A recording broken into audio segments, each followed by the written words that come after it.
Hey guys, I'm Madison Mary and welcome back to my channel. So today I have part 1 of my reading mangas for beginners video. So part 1 is going to focus on 2 things. One is going to be actually how to read manga, and then I'm going to give you beginner recommendations on shonen, action, adventure manga. So without further ado, let's get into it. So if this were a normal book and you would open it, you'd realize that you're actually reading it from the back, and it would be wrong. But with a lot of mangas, they actually tell you at the back that stop, that you're reading this the wrong way. And it also sometimes will include a little way of how you're supposed to actually read mangas. But instead, I'm actually going to be showing you guys today how you're supposed to properly read mangas. If you are someone who already knows how to do this, you can feel free to skip this little section and go to the timestamp here, and you can just see my recommendations for shonen manga. So manga is read right to left. So you're going to start on the right hand page before you move on to the left hand page, which makes sense because this is where we have the rest of the story. So you're going to also start in the right hand corner, so in the right hand box. You're going to start with this panel, this one, and then you're going to move here, and then you're going to go here, and then here. So it's not only is it right to left, but it's also top to bottom. So after you finish this panel and you get to here, you would then go straight up to here, read this, here, and then like this. So also you will realize that when conversations start, this conversation is going to start over here in the panel, and this is going to be the person's response over here. When I turn the page, a lot of mangas don't normally have page numbers, but some of them do. So for example, you will also see that a lot of mangas will have these little boxes. These are kind of like commentary, narration style, whereas here we will have the actual speaking. A lot of mangas will sometimes still include Japanese writing. One thing that I really do appreciate about a lot of mangas is sometimes you will see that there are translation notes in the back. So if you are ever really struggling with what's going on, you can just have a look and you will see that in the back there are translation notes. So that's pretty much a basic on how to read manga. Okay, so I have 7 shonen mangas to talk to you guys about today. I wanted to make sure that I chose shonen mangas that people in the US can actively buy on Amazon.com so that you can actually get them, because I know that there are some mangas that I do read that are just online because they are not currently translated in print for the US. So without further ado, let me get started. So shonen mangas are primarily considered boy mangas, so they're a lot more focused on having a male protagonist, or they're a lot more focused on being action adventure stories where there's a goal in mind and a quest. So I kind of think of shonen mangas as more like fantasy, whereas shoujo mangas are more contemporary, but that's just my own personal like brain way of thinking about it. So the number 1 shonen manga, these aren't in any particular order by the way, except for the fact that I think this is one of the best ones. And that is going to be Fullmetal Alchemist. This is by Hiromu Arakawa, and oh my god. This also has a anime adaptation. I would recommend watching Fullmetal Alchemist Brotherhood rather than just FMA regular. That's just my own thought. In my opinion, it is one of the most perfect introductions into shonen manga. It really has everything in it and it's just amazing. So we follow 2 brothers. We follow Edward Elric and Alphonse Elric. They are practicing alchemists, and after their mother died when they were younger, they tried to perform a taboo ritual in order to bring their mother back to life, and in the process of trying to fulfill this alchemical ritual, Ed ended up losing one of his arms and one of his legs, while Al ended up losing his entire body. In order to save his brother, Ed ended up sealing Al's soul to a suit of armor. So the story is about the brothers' quest to find the Philosopher's Stone. Philosopher's Stone is rumored to be one of the most powerful magical weapons, and if Ed and Al can get their hands on the Philosopher's Stone, they believe that they will be able to bring Al back to his body and restore Ed's arm and leg. So Ed has become a state alchemist. In this world, there are state alchemists, and they're kind of like the highest ranking people, and they're kind of part of the army, and they're kind of weapons, but it's about these brothers' journey to find a Philosopher's Stone and how there's actually a lot more going on in the world than they were aware of, and there's a lot of corruption in the state that they work for. It's intense. It's such an intense story, but at the same time, it is so hilarious. It is so funny. So the next manga I'm going to be talking to you guys about is Assassination Classroom. I have only read the first 2 volumes, but I've watched a lot of the anime and it's so great. It is definitely not a typical manga that I would normally read, but it is amazing and it is so fun and quirky and very unique in my opinion. I don't think I've ever read anything like this before. So the students of 3E have a new teacher. He is an alien octopus with bizarre powers, unlimited strength, and he just blew up the moon and is now threatening to blow up Earth. The only way to stop this is if the students of 3E can somehow find a way to kill their teacher. We follow the students of 3E who are just a mishmash of students.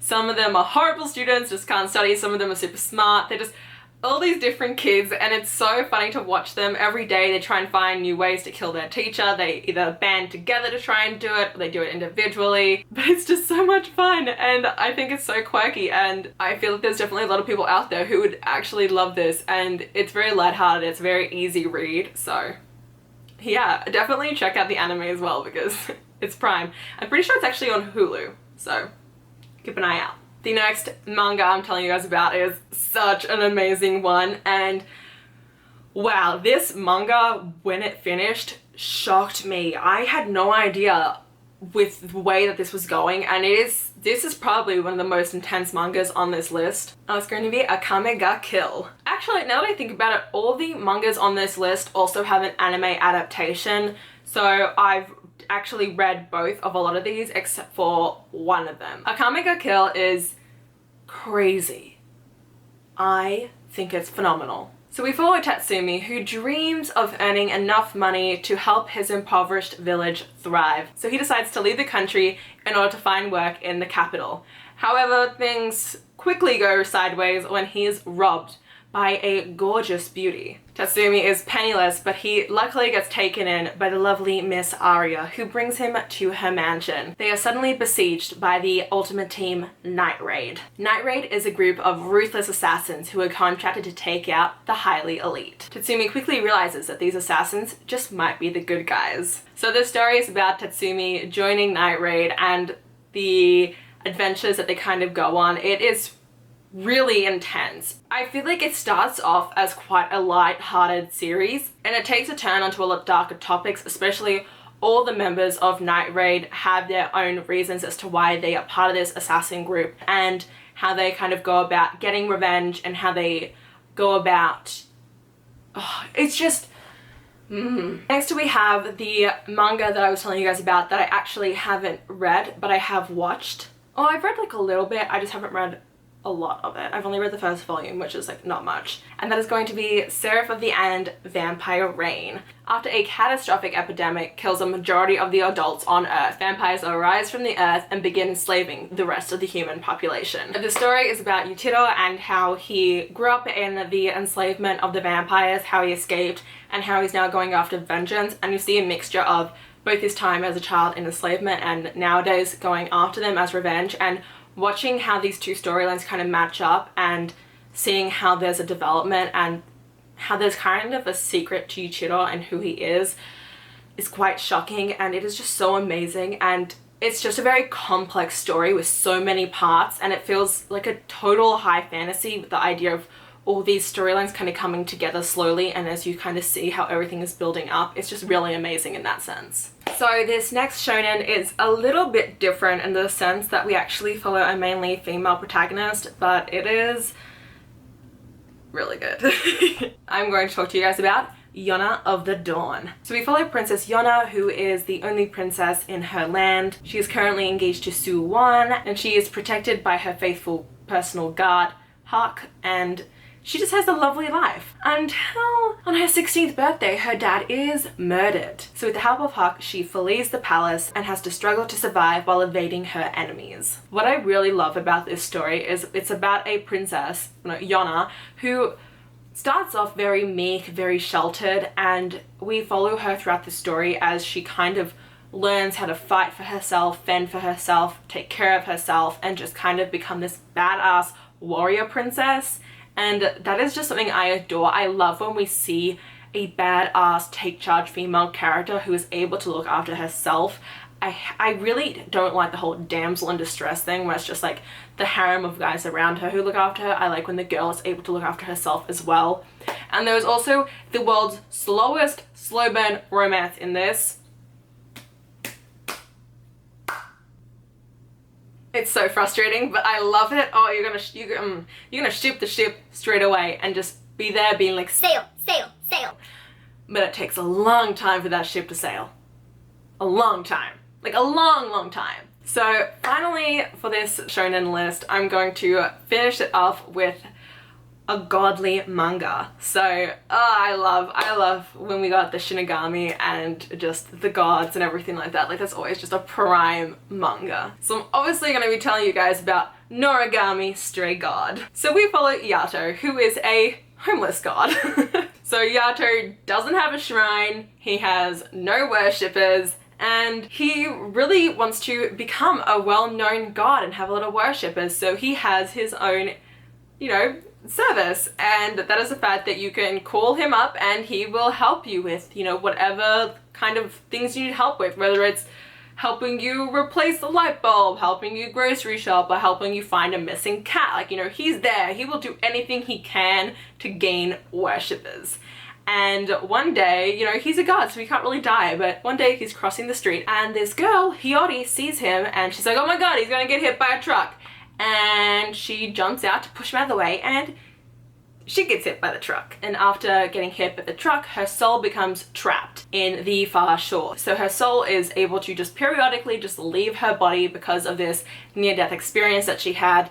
And because she is now stuck in these two parallel worlds of the far shore and also the real mortal world, she's kind of dragged into Yato's universe, and it's kind of their story about, you know, her trying to find a way to fix her body while also helping him out. And it's just really sweet manga. It's fun, it has some serious events in it, but it's overall just really sweet, and, you know, it's just about adventures and struggling, and it's, I don't know, it's really cute. There's actually, I think, 3 seasons of this. Out of this entire list, I'd say apart from Fullmetal Alchemist, it's probably the strongest anime out of all of them, just because it's still ongoing, whereas a lot of anime tend to just stop after 1 season, which, like I said, is like really annoying to me, but it happens. But yeah, those are all mangas that I think are great for beginners in the shonen genre. Let me know if you guys have tried any of these out. If you do try any of these out, please let me know. Like, just tell me. I really hope that this is a helpful video, and I hope you guys are excited for part 2, in which I just give you guys some fun shoujo recommendations. Yeah, so I hope you guys enjoyed this video. If you did,